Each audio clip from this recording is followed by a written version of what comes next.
नमस्कार, जय हिंद। मैं मोहन पाठक और आपका एक बार फिर से स्वागत है the village student YouTube channel पर। तो साथियों, भारतीय अर्थव्यवस्था के अंतर्गत आज हम लोग 11वां लेक्चर पढ़ने वाले हैं और जिसका नाम है राष्ट्रीय आय। क्या नाम है? राष्ट्रीय आय। ठीक है।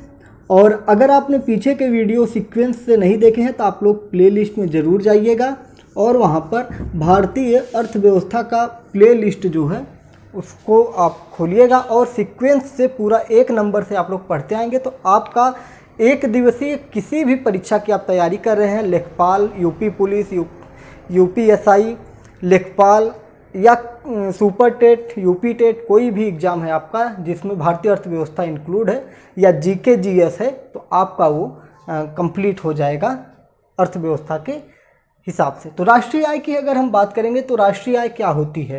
तो साथियों, राष्ट्रीय आय वो आय होती है जो एक देश के भौगोलिक क्षेत्र के अंदर एक वर्ष मतलब एक वित्तीय वर्ष में जो भी आय होती है उसे क्या कहते हैं? राष्ट्रीय आय कहा जाता है। अब हम बात करते हैं कि भारत में सबसे पहले राष्ट्रीय आय का अनुमान किसने लगाया था या राष्ट्रीय आय की बात किसने की थी? तो की थी ये दादा भाई नौरोजी। ठीक है, दादा भाई नौरोजी ने की थी। तो अगर हम इसकी परिभाषा लिखें, राष्ट्रीय आय की परिभाषा लिखा जाए तो किसी भी देश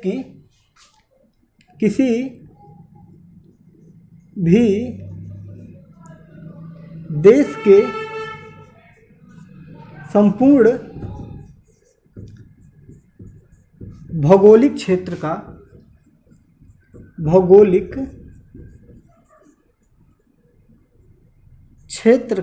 संपूर्ण भौगोलिक क्षेत्र का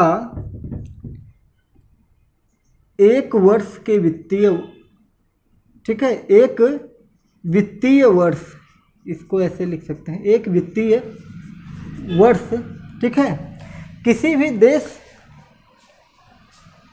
देश के संपूर्ण भौगोलिक क्षेत्र का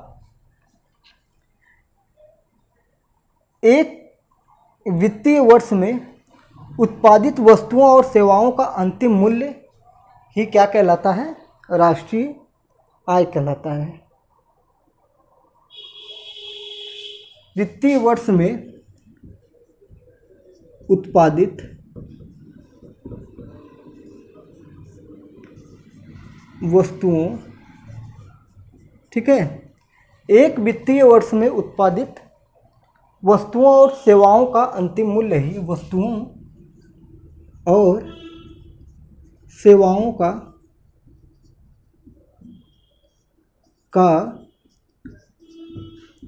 अंतिम मूल्य ही और सेवाओं का अंतिम मूल्य ही क्या कहलाता है? आपका राष्ट्रीय आय कहलाता है। ठीक है, राष्ट्रीय आय कहलाता है। इसको आप लोग लिख लीजिए बढ़िया से। ठीक है, किसी भी देश के संपूर्ण भौगोलिक क्षेत्र का एक वित्तीय वर्ष में उत्पादित वस्तुओं का सेवाओं का अंतिम मूल्य ही राष्ट्रीय आय कहलाता है। ठीक है, अगर हम भौगोलिक सीमा की बात करेंगे तो जो आपका जल होता है, स्थल होता है, वायु होता है, ठीक है, अगर हम भौगोलिक सीमा की बात करें, क्या होता है भौगोलिक सीमा? भौगोलिक सीमा, ये भी जानना आवश्यक है ना कि आपकी भौगोलिक सीमा क्या है। तो ये किसी देश की, ठीक है, एक देश, ठीक है, कोई देश हो गया, उसकी बात की जा रही है। तो उसका जल, स्थल, वायु, ठीक है, वायु, फिर इसके बाद आपका आ जाएगा किसी देश से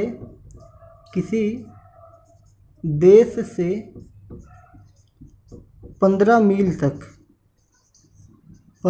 तक कहाँ? समुद्र में। ठीक है, अगर किसी देश के 15 मील तक कोई समुद्र, जैसे भारत की बात की जाए तो भारत में मान लीजिए मुंबई से अगर लिया जाए तो मुंबई से समुद्र के अंदर 15 मील तक का जो क्षेत्र होगा वो आपका इस वित्तीय वर्ष के अंतर्गत आ जाएगा। तो ये आप लोग लिख सकते हैं। और जल की बात करें तो जल हो गया, स्थल हो गया, जैसे जल में आ गया नदियाँ हो जाएंगी, ठीक है। स्थल की बात करें तो स्थल पे आप है ही। वायु की बात करें तो वायु में आप देख सकते हैं जैसे बहुत सारी व्यवस्थाएं हैं, वायुयान आप ले सकते हैं उसमें, ठीक है। तो ये चीज़ें आपके लिए महत्वपूर्ण हैं।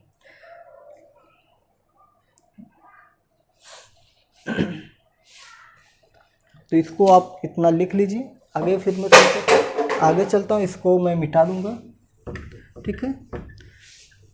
जितने भी साथी नए जुड़े हैं वो सभी साथी क्या करेंगे, चैनल को सब्सक्राइब कर लेंगे, जिससे कि जो भी क्लासेज यहाँ पे आपको फ्री क्लासेज जो आपको ऑफलाइन की तरह उपलब्ध कराई जा रही हैं तो उसका आप लाभ उठा सकें। क्या करें, लाभ उठा सकें। अगर हम बात करेंगे राष्ट्रीय आय का अनुमान, जो कि मैंने पहले ही बता दिया, तो उसको भी मैं लिखवा देता हूँ। 1867 में, ठीक है, 1867 में भारत में सबसे पहले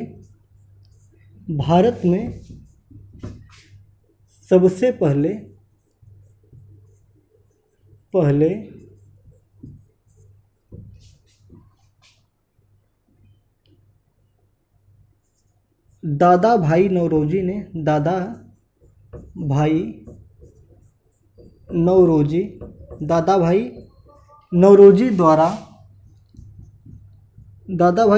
द्वारा राष्ट्रीय आय का अनुमान लगाया गया, ठीक है। क्या किया गया, 1867 ईस्वी में भारत में सबसे पहले राष्ट्रीय आय का अनुमान दादा भाई नौरोजी ने लगाया, ठीक है। दादा भाई नौरोजी द्वारा राष्ट्रीय आय का अनुमान लगाया गया कितना,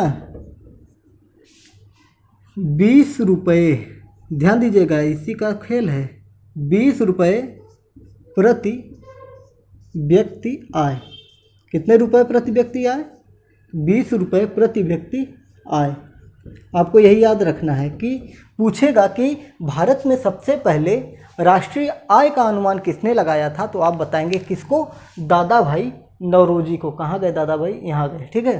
किसको लगाएंगे, दादा भाई नौरोजी को 1867 ईस्वी में, ठीक है, 1867 ईस्वी में। पूछेगा कि कितना रुपया लगाया गया था, तो आप बताएंगे प्रति व्यक्ति 20 रुपये, ठीक है। मतलब 1867 रुपये में जिसके पास 20 रुपया था वो ठीक ठाक था इनके हिसाब से, ठीक है।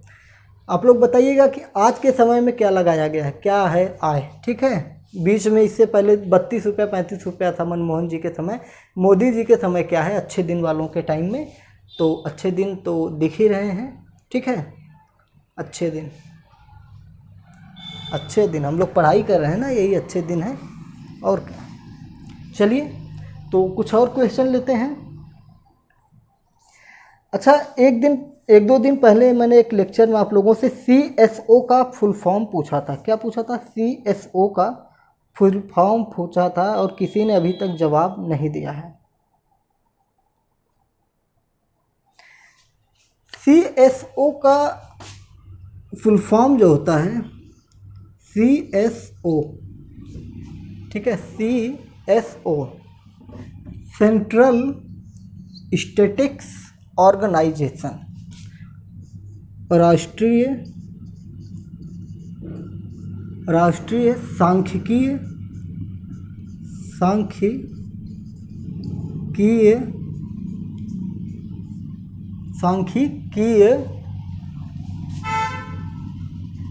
संगठन, ऑर्गेनाइजेशन, संगठन, ठीक है। तो CSO का पूरा नाम क्या हो गया, राष्ट्रीय सांख्यिकीय संगठन। राष्ट्रीय आय का अनुमान अगर आपसे पूछे किसके द्वारा लगाया जाता है, तो CSO के द्वारा राष्ट्रीय आय का अनुमान लगाया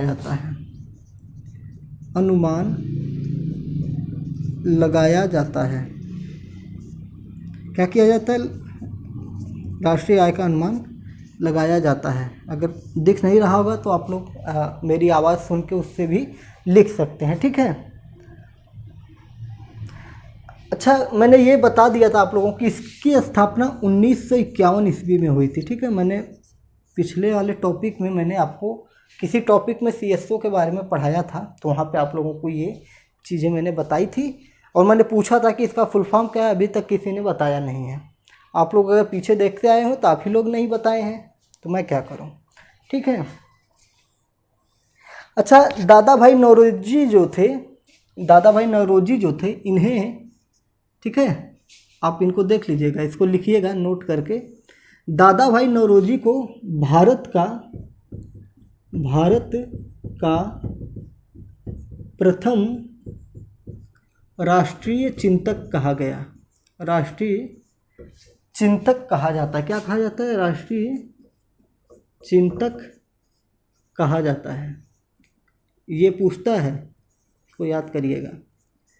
अगर पूछे कि भारत का प्रथम राष्ट्रीय चिंतक किसे कहा जाता है, सॉरी राष्ट्रीय नहीं होगा, आर्थिक होगा, ठीक है। राष्ट्रीय तुम लोग पढ़ रहे हैं। भारत का प्रथम आर्थिक चिंतन, ठीक है, भारत का प्रथम आर्थिक चिंतन। भाई अर्थव्यवस्था पढ़ रहे हैं तो अर्थ के बारे में होगा ना। अगर पूछे कि भारत में सबसे पहले किसने अर्थ के बारे में मतलब आर्थिक चिंतन किसने किया, तो दादा भाई नौरोजी ने किया, ठीक है। राष्ट्रीय आय का अनुमान भी सबसे पहले इन्होंने ही लगाया था।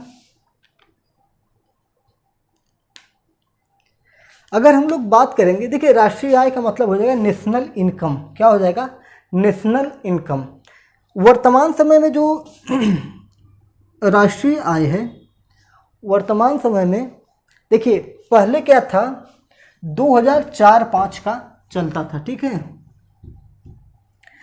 जो आपका राष्ट्रीय अनुमान आय था वो आपका 2005 चलता था। अभी 14-15 के हिसाब से 11-12 के हिसाब से चलता है, ठीक है। तो इसको भी मैं लिखवा दूँ। जो राष्ट्रीय आय का आधार वर्ष है वो 2004-5 हुआ करता था और अब 11-12 हो गया, ठीक है। राष्ट्रीय आय का आधार वर्ष 2004-5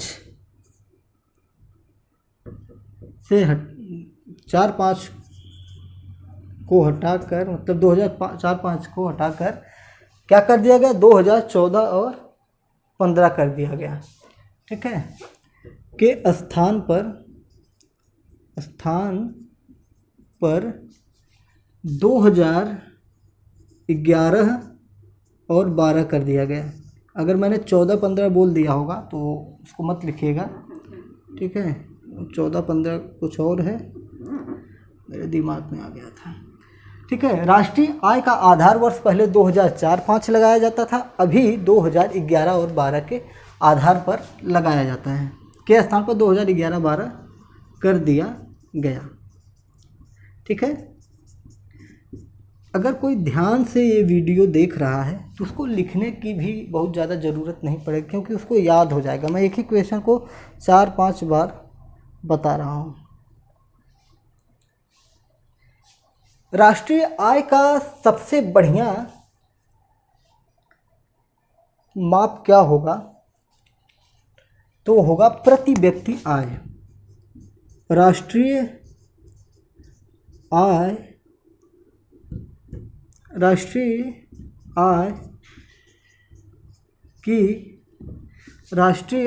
की सर्वश्रेष्ठ माप क्या होगी? राष्ट्रीय आय की सर्वश्रेष्ठ माप क्या होगी? तो दोस्तों सर्वश्रेष्ठ माप प्रति व्यक्ति आय होगी। क्या होगी? प्रति व्यक्ति आय होगी। ठीक है, जब आप भारत के अंदर वास करने वाले जितने भी व्यक्ति हैं, अमीर गरीब कोई भी है, या भीख मांगने वाला है, या रोड पे सोने वाला, या महल में सोने वाला हो, या झोपड़ी में सोने वाला हो, किसान हो या कोई बिजनेसमैन हो, इन सबके एक एक व्यक्ति की जो आय होगी वो आपकी असली राष्ट्रीय आय होगी। ठीक है, तो राष्ट्रीय आय की सर्वश्रेष्ठ माप किसे कहा जाता है? प्रति व्यक्ति आय को कहा जाता है।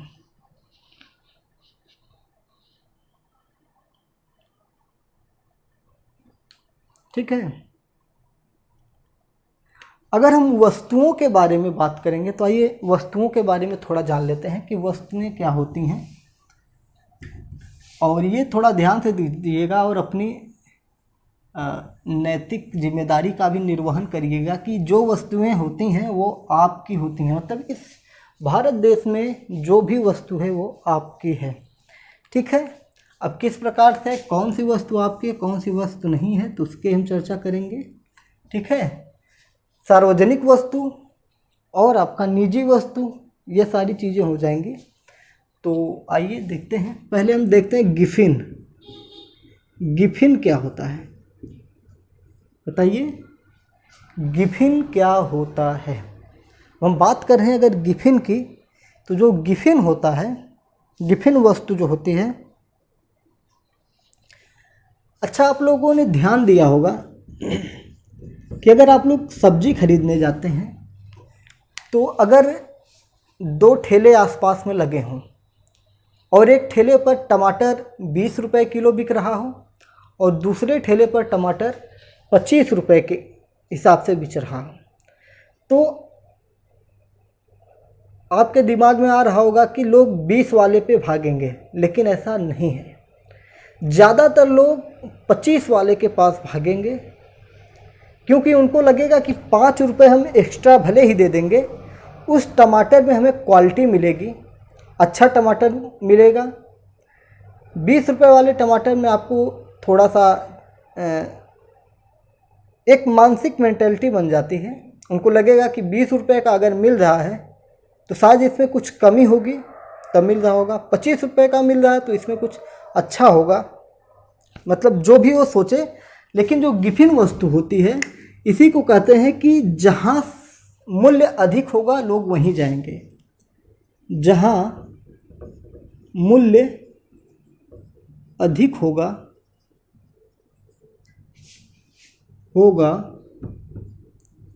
लोग वहीं जाएंगे। ठीक है, लोग वहीं जाएंगे, ये आप जानकर बड़ा मस्त आपको लग रहा होगा ना। जहाँ मूल्य अधिक होगा लोग वहीं जाएंगे, क्या करेंगे, लोग वहीं पर सामान खरीदेंगे। ठीक है, जहाँ मूल्य अधिक होगा लोग वहीं जाएंगे, सामान खरीदेंगे, सस्ता नहीं खरीदेंगे। ठीक है, सस्ता नहीं खरीदेंगे। इसी को क्या कहा जाता है, गिफिन वस्तु कहा जाता है। इसी को साथियों गिफिन वस्तु कहा जाता है। ठीक है, तो गिफिन वस्तु मुझे उम्मीद है कि आपको समझ में आया होगा। पूरक वस्तु की अगर हम बात करेंगे, पूरक वस्तु, तो ये जो होता है साथ साथ प्रयोग किया जाता है। अगर किसी वस्तु के साथ कोई साथ साथ प्रयोग किया जाए तो ये साथ साथ प्रयोग किया जाता है। ठीक है, साथ साथ प्रयोग। एक होती है सार्वजनिक वस्तु और एक होती है निजी वस्तु। ठीक है, अच्छा एक मज़ेदार और होता है ब्लेगन वस्तु। ब्लेगन वस्तु आप लोग भी यही करते होंगे। ठीक है, मान लीजिए आप सुपर टेट की तैयारी कर रहे हैं और आप गए कटरा में, कोई गया यूथ कंपटीशन की पुस्तक खरीद के लाया और उसको पढ़ा और बोला कि बहुत ही बढ़िया किताब है। कोई और गया और वहाँ से उसने घटना चक्र की किताब उठाई, उसको पढ़ा और बोला ये बहुत बढ़िया है। एक तीसरा था, उसके पास दोनों में से कोई नहीं था।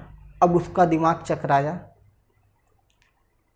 कि दोनों वस्तुएं बढ़िया हैं, करूं तो करूं क्या। अब वो गया कटरा में, दोनों की दोनों किताबें खरीद लाया।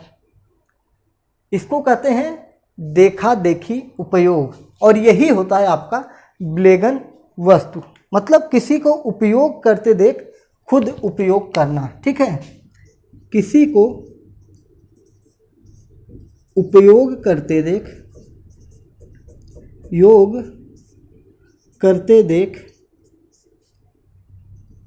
देख खुद उपयोग करना, खुद उपयोग करना। जैसे लड़कियां होती हैं, कोई लड़की गई, लड़कों में ये ज़्यादा नहीं देखने को मिलता पर लड़कियों में ज़्यादा मिलता है। लड़कों में शर्ट वगैरह को लेके ऐसा मिल जाता है, लेकिन लड़कियों में अक्सर ये मिलता है। कोई लड़की गई या कोई बढ़िया कपड़ा वो पहनी हुई है, अब उसकी सहेली ने देखा तो अब उसको अंदर से ये होगा कि अरे ये पहनी है, अब ऐसा कपड़ा मुझे भी चाहिए। अब उसका देख के अरे ये डिज़ाइन बहुत बढ़िया है, ऐसा है, ये है, वो है, मार्केट में नया है, कुछ ना कुछ बहाना करके वो उस चीज़ को अपने पास लेके ही आएगी, उसको ज़रूर खरीदेगी। हालांकि पुरुषों में भी यही है, कोई टी शर्ट कोई बढ़िया लेके आया, शर्ट लेके आया, तो घड़ी लेके आया, तो ये सारी चीज़ें वो भी लेने की कोशिश करेगा, कुछ नहीं तो मोबाइल का कवरवे चेंज करेगा। ठीक है, तो ये चीज़ें होती हैं। तो ये क्या होती है, देखा देखी। ठीक है, देखा देखी जो काम किया जाए तो उसी को ब्लेगन वस्तु कहते हैं। एक और वस्तु के बारे में जान लेते हैं। ठीक है, सारे टॉपिक आप देख रहे होंगे तो आपको लग रहा होगा कि किस हिसाब से आपको पढ़ाया जा रहा है। ठीक है, एक होता है प्रतिस्थापन वस्तु। प्रतिस्थापन वस्तु, प्रतिस्थापन वस्तु, ये वस्तु ऐसा होता है कि किसी दूसरी वस्तु के जगह किसी दूसरी वस्तु का प्रयोग कर लिया जाए। क्या होता है, किसी दूसरी वस्तु के जगह या किसी दूसरी वस्तु के स्थान पर दूसरी वस्तु का प्रयोग करना। मतलब किसी दूसरे वस्तु के स्थान पर किसी दूसरे वस्तु के स्थान पर कोई दूसरी या अन्य वस्तु का इस्तेमाल की जगह उपयोग लिखें। ठीक है, का उपयोग क्या होगा, प्रतिस्थापन वस्तु होगा। फिर से एक बार देखते हैं गिफिन वस्तु क्या है। गिफिन वस्तु जहां मूल्य अधिक होगा लोग वहीं जाएंगे और सामान को खरीदेंगे, सस्ता सामान नहीं खरीदेंगे। पूरक वस्तु साथ साथ प्रयोग की जाती है, किसी वस्तु के साथ में उसको प्रयोग कर लिया जाता है। ब्लेगन वस्तु किसी वस्तु को उपयोग करते देख खुद उपयोग करना, किसी दूसरे को उपयोग करते देखकर खुद उपयोग करना। प्रतिस्थापन वस्तु किसी दूसरे वस्तु के स्थान पर कोई दूसरा वस्तु प्रयोग करना। जैसे ये मार्कर है, मार्कर ख़त्म हो गया, मेरे यहाँ स्याही भी ख़त्म हो गई, मेरे पास चौक पड़ी हुई है, तो मैं क्या किया, इस बोर्ड को पलट दिया, क्योंकि इस बोर्ड के पीछे जो है ग्रीन बोर्ड है, इसी बोर्ड में ग्रीन बोर्ड है, तो उस बोर्ड को पर हम चाक से लिख सकते हैं। ये जो बोर्ड है ना, ये बोर्ड बहुत बढ़िया वाला बोर्ड है, इसके पीछे ग्रीन बोर्ड है, अगर हम इसको पलटी मार देंगे तो उस पर हम खड़िया चाक से लिख सकते हैं। ठीक है, ये महंगा वाला बोर्ड मैं लाया था और ये पहला बोर्ड है। ठीक है, तो कुछ और चीज़ें हैं जैसे सार्वजनिक वस्तु और निजी वस्तु, इसके बारे में जान लेते हैं कि सार्वजनिक वस्तु क्या होता है और निजी वस्तु क्या होता है। सार्वजनिक वस्तु वह होता है जिस पर सर्वसाधारण का अधिकार होता है, सभी का अधिकार होता है। सार्वजनिक कहते हैं ना, अरे सार्वजनिक शौचालय है, ठीक है, सार्वजनिक वस्तु, तो सार्वजनिक शौचालय आप देखे होंगे। ठीक है, हालांकि सार्वजनिक शौचालय में आजकल 10 रुपये लिए जा रहे हैं, ठीक है। अगर पैसे लिए जा रहे हैं तो काहे का सार्वजनिक शौचालय, ठीक है। जैसे सड़क हुई, सड़क, सरकारी बस, ठीक है, ये सब वस्तुएं कभी निजी नहीं हो सकती हैं, ठीक है, निजी नहीं हो सकती हैं। ये सब वस्तुएं क्या है, लिख लीजिएगा आप कि सड़क, बस, स्कूल, जो प्राइमरी स्कूल है आपके यहाँ, मतलब जो भी आप समझ सकते हैं जो सरकारी चीज़ है, जो आपके प्रदेश सरकार द्वारा या भारत सरकार द्वारा चलाई जा रही है, वो निजी नहीं हो सकती हैं। और इसी का विरोध जो आप लोग देख रहे हैं ना, प्राइवेटाइजेशन किया जा रहा है, तो उसी का विरोध हो रहा है। जैसे रेलवे को एक तरह से प्राइवेट कर दिया गया, कुछ एयरलाइंस को कर दिया गया, तो ये सारी चीज़ें जो हैं जब प्राइवेट कर दी जाएंगी तो उस पर एक पर्टिकुलर व्यक्ति का अधिकार हो जाएगा जिसने उसको खरीदा है। लेकिन ये जो सार्वजनिक वस्तु है, भाई सड़क है, कहते हैं ना कि तुम्हारे बाप की सड़क है, तब तक दूसरा जवाब देता है कि तुम्हारे बाप की सड़क है, मतलब दोनों में से किसी के बाप की सड़क नहीं है, मतलब दोनों के दोनों उस सड़क पर चल सकते हैं, ठीक है। और इसी तरह सरकारी बस है, उस बस में सब लोग चल सकते हैं, कोई निजी व्यक्ति उस पर मतलब अपना अधिकार नहीं जमाएगा कि ये सीट मेरी फिक्स सीट है, ऐसा कुछ नहीं होगा, ठीक है। तो ये हो गई सार्वजनिक वस्तु। अब हम बात करेंगे सार्वजनिक वस्तु के बाद निजी वस्तु की बात करेंगे, ठीक है। निजी वस्तु की बात करेंगे, निजी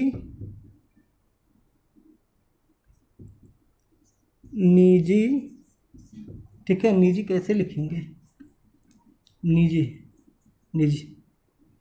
ठीक है। चलिए इसको समझ लेते हैं। निजी वस्तुएं, निजी वस्तु एक मज़ेदार चीज़ ये होती है कि निजी वस्तु सरकारी हो सकती है, निजी वस्तु सरकारी हो सकती है। निजी वस्तु क्या है, सरकारी हो सकती है। अब इसका उदाहरण अगर मैं दूं तो जैसे मान लीजिए आपका कोई खेत है, आपका खेत है और आप देखते होंगे आपके घर के अगल बगल, गांव के अगल बगल, या आप ही के खुद के खेत में ऐसा हुआ हो, आपका खेत है, वो आपकी निजी वस्तु है जिस पे आप खेती करते हैं, फसल उगाते हैं, अपना रखते हैं और जो बचा होता है उसको आप बेच देते हैं। मान लीजिए कोई प्रोजेक्ट आया, कोई एक्सप्रेसवे नितिन गडकरी ने पास कर दिया, और वो एक्सप्रेसवे नितिन गडकरी आपके भारत देश के परिवहन मंत्री हैं, केंद्रीय परिवहन मंत्री हैं। उन्होंने कोई सड़क पास की और आपके खेतों से वो सड़क गुजर गई। अब वो खेत तो आपका निजी वस्तु है, खेत क्या है, आपका निजी वस्तु है, लेकिन सरकार उसको आपसे ले लेगी, या तो आपसे प्यार से ले लेगी, या तो आपसे, मतलब जो निजी वस्तु है उसको सरकार आपसे ले सकती है, ऐसा प्रावधान है, ठीक है। आपके लिए निजी है लेकिन वो सरकार के लिए, आपका घर है वो आपके लिए, आपके कागज़ में आपके लिए है, लेकिन सरकार चाहेगी, उसे ज़रूरत होगी तो ऐसे प्रावधान हैं कि सरकार उनको उन प्रावधानों के तहत आपसे ले सकती है, मुआवजा देगी, ले सकती है, आपसे जबरन तो नहीं करेगी, लेकिन उसके लिए भी अगर ऐसी कोई राष्ट्रीय बात आएगी तो वो आपसे उस समय भी उस स्थिति में ले सकती है। हालांकि कोर्ट में भी आप जा सकते हैं, ठीक है, मूल अधिकारों के तहत। तो ये सारी चीज़ें होती हैं, संविधान पढ़ेंगे तो उसमें जानेंगे। और जो सार्वजनिक वस्तु है वो निजी नहीं हो सकती है, ठीक है। तो ये आप समझ गए होंगे। तो चलिए आज का टॉपिक हम लोग यहीं पे समाप्त करते हैं। मैं थोड़ा सा इसमें पढ़ाना चाह रहा था लेकिन काफ़ी क्वेश्चन अच्छे थे तो हमको लगा कि इनको कंप्लीट ही कर दिया जाए। तो हम लोग अपना कल आखिरी लेक्चर लेंगे, संभवतः कोशिश करेंगे कि इसके बाद कोई और लेक्चर ना हो, लेकिन अगर मैंने चेक कर लिया था 2 लेक्चर बचे हुए थे, राष्ट्रीय आय और जनसंख्या, चेक कर लूँगा, एक आध कोई टॉपिक और होगा तो उसको भी कंप्लीट कर लेंगे, क्योंकि मैं चाह रहा हूँ कि कंप्लीट ही कर लिया जाए, कोई कोर कसर ना बाकी रहे। तो चलिए फिर कल मिलते हैं अगले टॉपिक के साथ, ठीक है। आज ही मैं लिख दे रहा हूँ जनसंख्या, ठीक है। कि जब मैं यहाँ से गुजरूँ तो मुझे याद रहे कि जनसंख्या पढ़ाना है। ठीक है, ठीक है, 10 11 टॉपिक 12, ठीक है, 12। चलिए फिर कल मिलते हैं। वीडियो के नीचे डिस्क्रिप्शन में लिंक दिया गया है टेलीग्राम का, टेलीग्राम आप लोग ज्वाइन कर लीजिएगा, जहाँ पे इस जो चैनल से जुड़ी सूचनाएं होती हैं वहाँ पे भी आपको प्राप्त होते रहेंगे, लिंक प्राप्त होते रहेंगे और वीडियो अपडेट होते रहेंगे। ठीक है, तो चलिए फिर मिलते हैं कल, तब तक के लिए जय हिंद, नमस्कार, राम राम।